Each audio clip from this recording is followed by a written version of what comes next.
Ripple's president confirmed that one of the largest banks out there, aka Bank of America, is going all in on XRP. We have to talk about this because number one, it's extremely bullish. Number two, it really does provide us with that clarity around Bank of America using XRP or even being tapped in around the Ripple ecosystem in a big way. But let's actually first start off with Trad really just being a part of crypto already.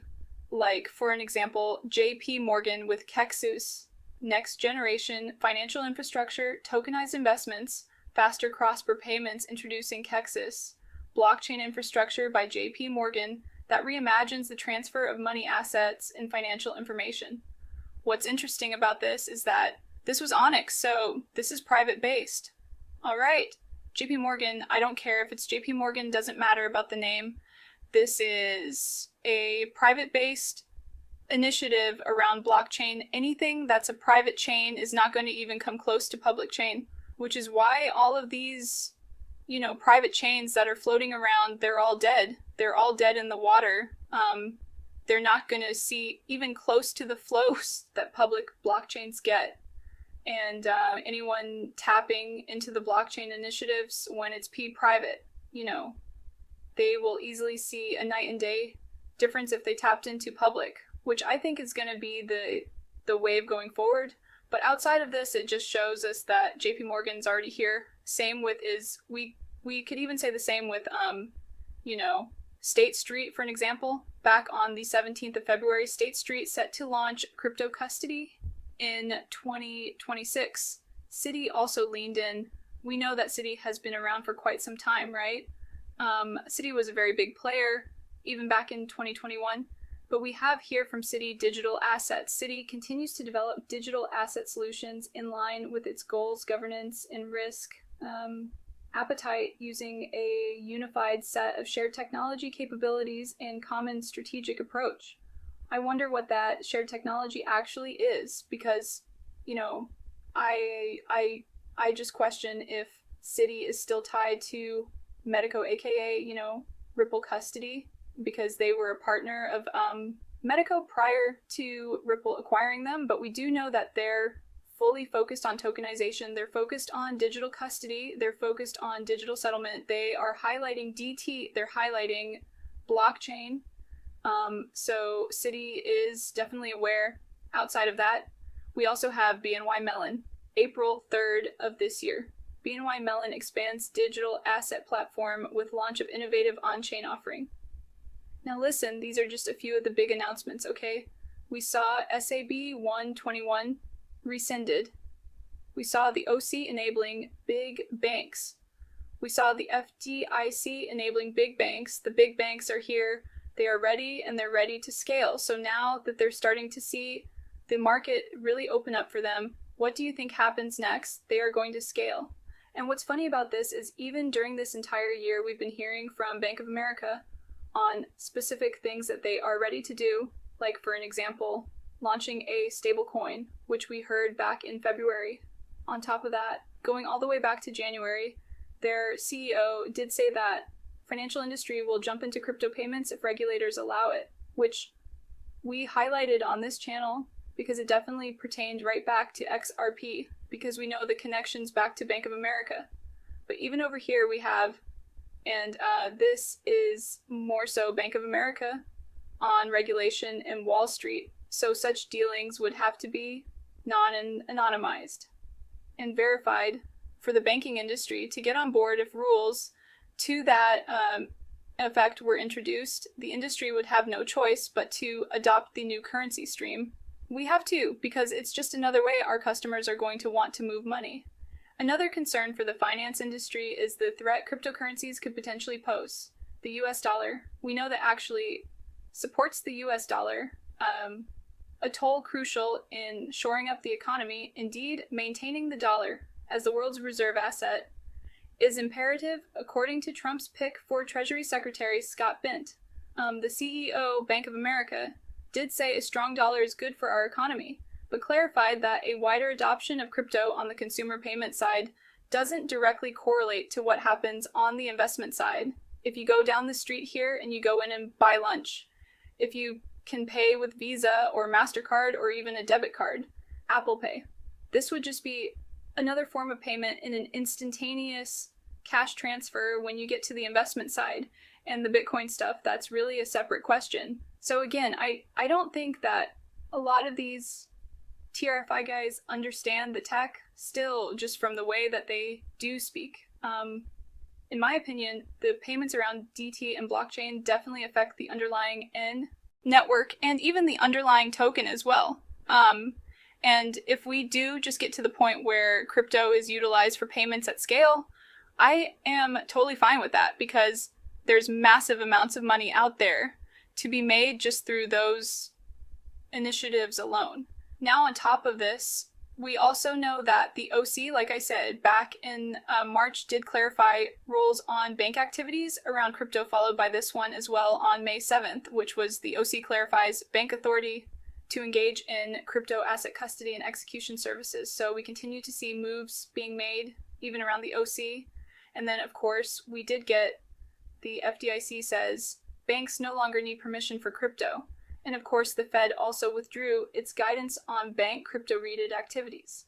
This was over just like the last 3 or 4 months when we think about what's happening here. The market is open for business for institutional players. Now, I want to go over here because this is from Digital Asset Investor. It's going to happen really fast now. Invokes Bank of America CEO and then describes what Ripple has been working on for a decade.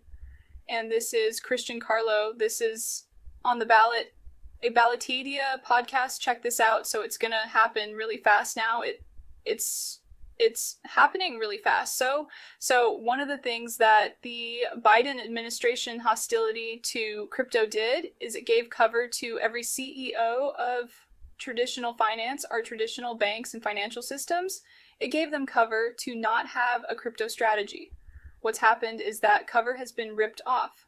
I would say that any CEO of a traditional financial firm that doesn't have a serious crypto strategy has got serious reputation risk and better be looking over their shoulder at the junior members of the executive team that are going to push them out of the way.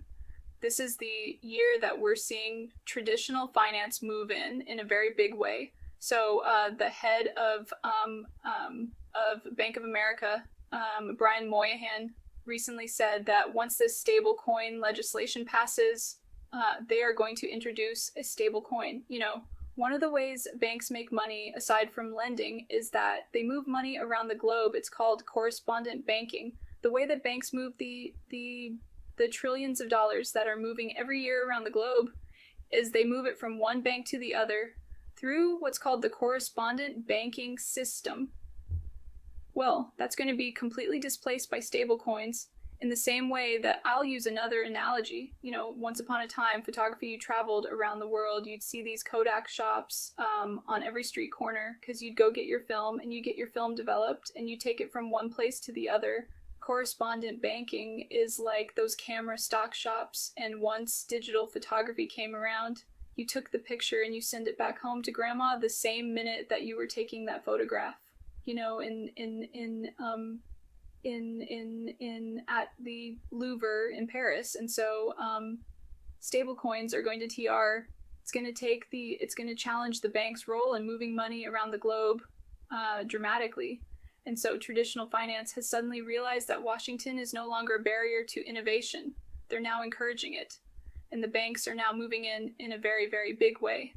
And so all those new entrants that have come up in the last 10 years are suddenly going to find they've got major competition from some of the biggest Wall Street banks. And yeah, I mean, listen, the competition is starting to rise greatly. And, you know, just like Chris is saying, yeah, I mean, before you've had these big things, you know, camera shops, from camera shops, you had, you know, we've seen tech advance over the years. We know these examples. We know that, you know, if they don't adapt, they will die. So we immediately look at the big banks because they're not adapting right now, even though Bank of America says that they are ready to embrace it. They're ready to jump in on crypto payments if regulators allow it, because they are aware of what has to happen here. But on top of that, we go over here. That boom, breaking Monica Long reveals Bank of America. CEO says we're all in on XRP. Now, she doesn't say XRP, but she is saying that the floodgates are about to burst. And, this is a little bit of an older clip, but it still confirms that, yeah, we are watching as the floodgates are opening. Check it out. It feels like the floodgates are going to open this year, doesn't it? So within the past week, a couple weeks, so SOB 1 being called back or rolled back. And within it felt like minutes. You hear from CEOs like Bank of America saying, we're all in. And these are institutions that Bank of America was one of our early partners when we were doing kind of like the messaging software only payment solution. So we've worked with these types of banks for a long time, and the lack of clarity. And I think in the more recent time, even hostility toward, hey, using these assets and this technology is not okay, it's dangerous, which is not the best way to handle it, as we would say. But looking forward, I would say, yes, it seems like there's going to be a sea change this year. And even I could say post-November, the US election result, even just the ongoing conversations we've had with banks around being reserve bank or transaction banking partners for the stablecoin or for our payments business, like the tone and message changed overnight. Like, it was quick.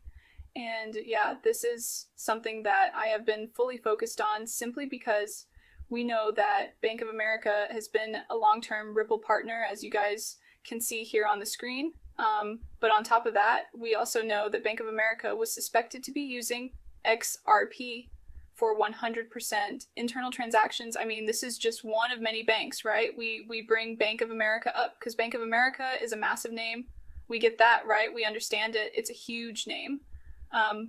But this is one of hundreds of institutional players that are tied back to Ripple that could very well be, using XRP very soon. The internal transaction thing, that was really a big, I would say, it's not a big nothing because we don't have a source to confirm it or deny it. It just came from, David Struski, which was floating around back in the beginning of January. Everyone was talking about it because he said that Bank of America had been utilizing it for 100% of their internal transactions for approximately, 2 years, and they were shut down. I personally think that Ripple is being looked at by the United States as a SWIFT system alternative. Now, this is exactly what David said. Now, can we confirm all of this? We really can't, but we also can't deny it either because we don't have proof to deny it as well. We just know for a fact that Bank of America has been a long-term customer of Ripple's. They've been partnered up. Bank of America did say that they will use XRP powered on-demand liquidity once the lawsuit is fully finished. So when we think about what's really going on here, these banks could very well be secretly tapping in and preparing to go all in on XRP and utilize it at scale once we see regulations fully out there, just like we saw back in January, announced from, of course, the Bank of America CEO. So when we really look at what's going on here, things are definitely changing. And I think that we need to pay attention to the institutional side of Ripple and XRP because it will definitely affect XRP in a huge way. But with that being said, I hope that you guys enjoyed this video. If you guys definitely leave a subscribe notifications on, because my free content, you guys are more than welcome to follow me on Twitter and join the free Discord on the description below. And with that being said, guys, Nick, thanks for watching. Peace out.